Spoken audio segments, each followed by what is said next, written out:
بسم اللہ الرحمن الرحیم۔ مسئلہ استحاضہ۔ استحاضہ کا مسئلہ، استحاضہ کو عرف میں کون سا نام دیا جاتا ہے یہ تو مجھے پتہ نہیں ہے، اور میں نے نیٹ میں ڈکشنری میں سرچ کر لیا لیکن انہوں نے کوئی نام نہیں دیا، نام بتایا نہیں کہ کیا نام ہے اس کا۔ لیکن حیض یہ تو سب کو پتہ ہے کہ کسے کہتے ہیں، حیض مینسز یا پیریڈ، یہ سب کو پتہ ہے۔ ابھی دیکھیے حیض کا کم از کم مدت 3 دن ہے اور زیادہ سے زیادہ مدت 10 دن ہے۔ 3 دن سے کم یا 10 دن سے زیادہ جو خون آتا ہے اس کو استحاضہ کہتے ہیں۔ استحاضہ کا حکم کیا ہے؟ استحاضہ کا حکم یہ ہے کہ اس کی مثال ناک سے بہنے والے خون کی طرح ہے۔ جس طرح ناک سے مسلسل خون بہتا ہو، اسی میں آدمی کو یہی حکم ہوتا ہے کہ ہر نماز کے وقت کے لیے ایک وضو کرے۔ مثلا ظہر کا وقت شروع ہو گیا، وقت شروع ہوتی ہے، اس میں کسی نے وضو کر لیا، وضو کر کے پھر یہ جب تک ظہر کا وقت باقی ہو اس وقت تک یہ فرض نوافل وغیرہ سب کچھ پڑھ سکتے ہیں۔ اسی طرح استحاضہ کے خون کا بھی یہی حکم ہے۔ دوسری بات، استحاضہ کی کتنی قسمیں ہیں اور ہر قسم کی کیا کیا حکم ہے؟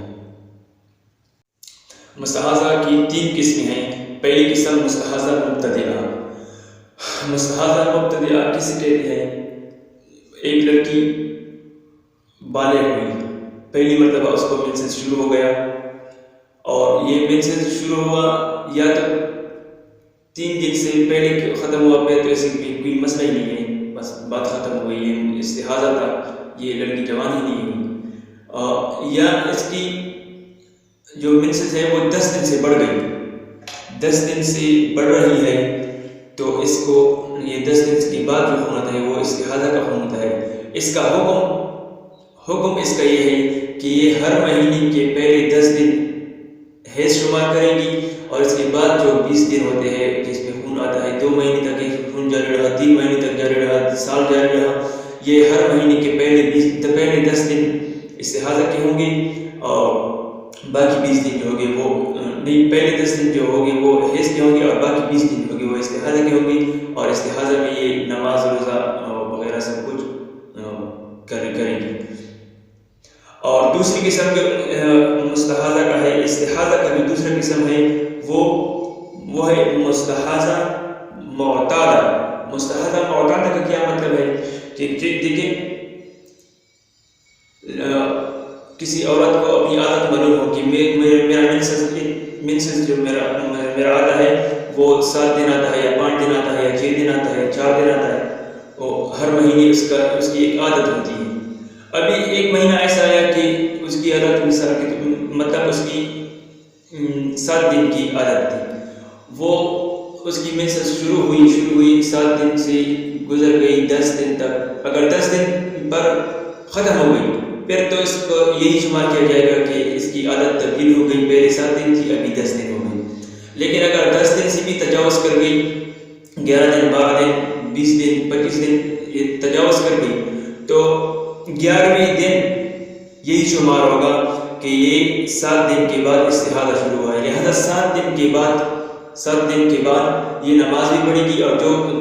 3 دن 10 دن تک تو وہ انتظار کر رہی تھی، 3 دن جو رہ چکے ہیں ان کی قضا بھی کرے گی،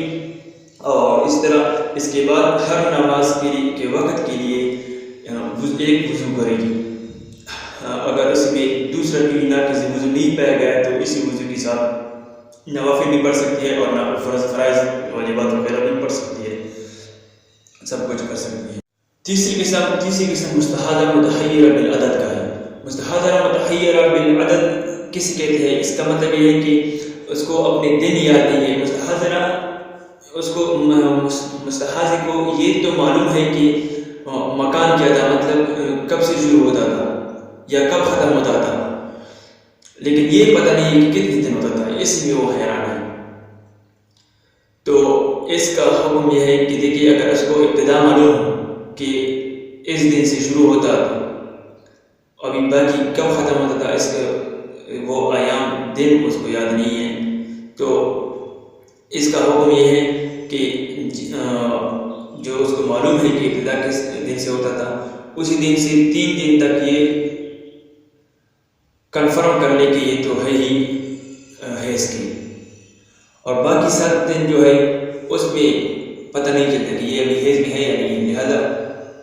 غسل کر کے نماز پڑھنا۔ اور اس کے علاوہ 20 دن جو ہے وہ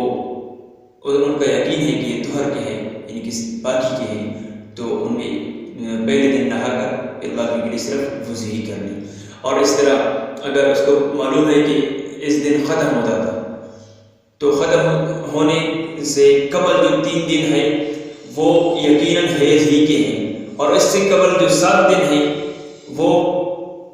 ان کا پتہ نہیں چلتا کہ حیض کی ہے یا حیض کی نہیں ہے، تو اسے ان میں بھی یہی عمل کرے، یعنی کہ پہلے 7 دن میں غسل کرے اور آخری 3 دن پہ بالکل کچھ بھی نہ کرے، وہ حیض ہی کی ہے، یقیناً حیض ہی کی ہے، اور اس کے بعد جو ہوتے ہیں وہ طہر کے یعنی باقی کے ایام میں سے ہوں گے۔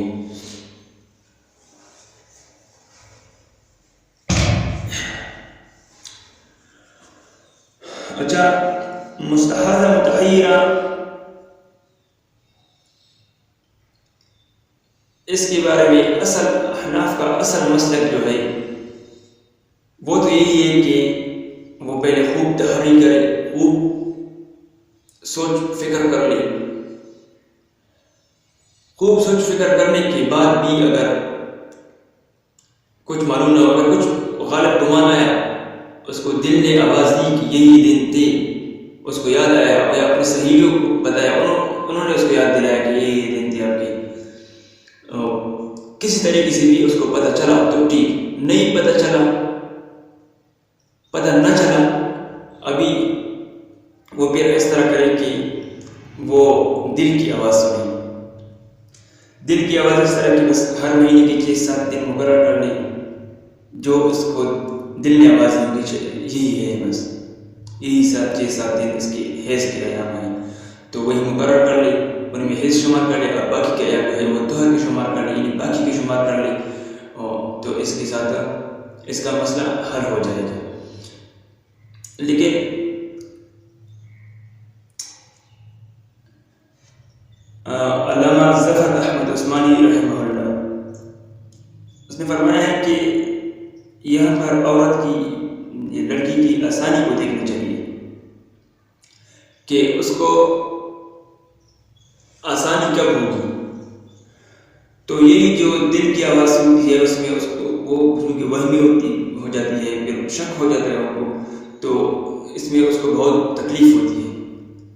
پتہ نہیں چلتا کہ ابھی میں کون سے دن مقرر کروں، اس کو ہر دن ہی دل یہی آواز دیتا ہے کہ یہ دن تھی، دوسرے دن میں نہیں تھی، تیسرے دن کہیں گے یہ تھی، چوتھے دن میں نہیں تھی۔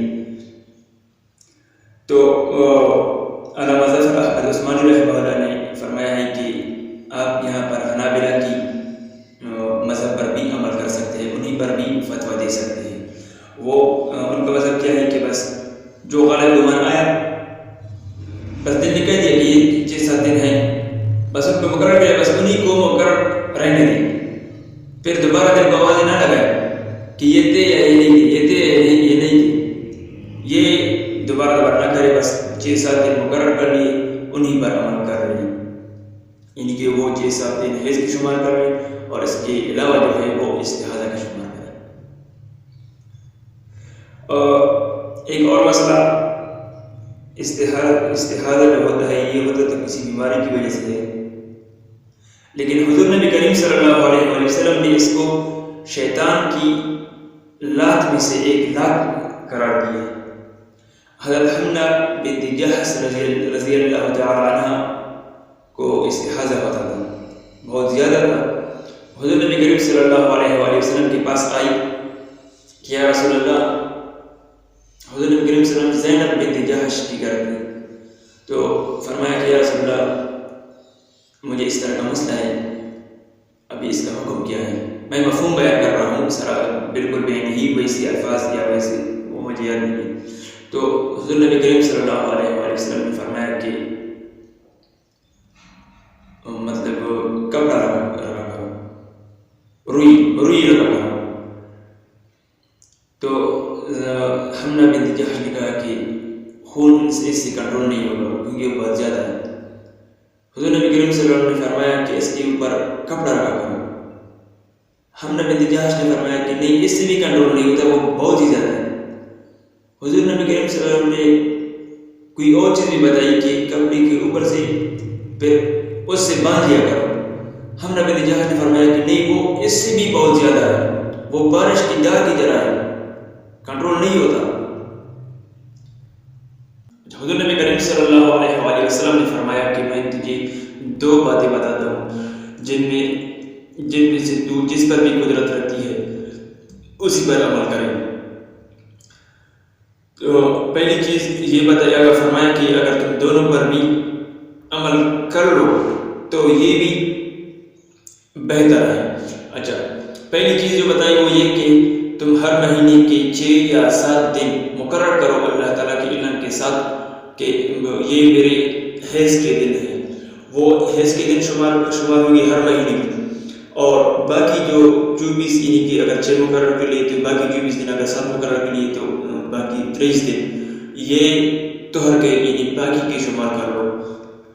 اور یہ دوسری بات یہ کہ تم ہر ظہر کے آخری وقت میں نہا لیا کرو، نماز پڑھ لو گی تھوڑا سا وقت ہوگا، بس عصر کا وقت شروع ہو جائے گا تو عصر کی نماز بھی پڑھ لیا کرو۔ اس طرح شام مغرب کی وقت کے آخر میں نہا لیا کرو اور ساتھ عشاء بھی پڑھ لیا کرو اور فجر کی نماز بھی علیحدہ رہا کرو۔ تو دوسری صورت کیونکہ تھوڑی مشکل سی تھی، تو حضور نبی کریم صلی اللہ علیہ وسلم نے فرمایا کہ تم اگر اس پر بھی قدرت رکھتے ہو تو یہ بھی کر لیا کرو، اگر تم دونوں پر عمل کرو تو پھر بھی بہتر ہے، بہت اچھی بات ہے۔ اور اگر تم ان میں سے کوئی ایک بھی آپ کے لیے آسان ہو تو اسی پر عمل کر لیا کرو۔ تو حضور نبی کریم صلی اللہ علیہ وسلم نے اس کو شیطان کی لاتوں میں سے ایک لات قرار دیا۔ اس کی وجہ یہ ہے کہ استحاضہ کی وجہ سے اعمال میں بہت خلل آتا ہے، نہ نماز اچھی طرح سے پڑھی جاتی ہے، شک ہوتا ہے بندے کو کہ اب یار یہ نماز کیسے پڑھوں، ہوگی بھی یا نہیں ہوگی۔ اسی بنا پر حضور نبی کریم صلی اللہ علیہ وآلہ وسلم نے اس کو شیطان کی لاتوں میں سے ایک لات مقرر فرمائی ہے۔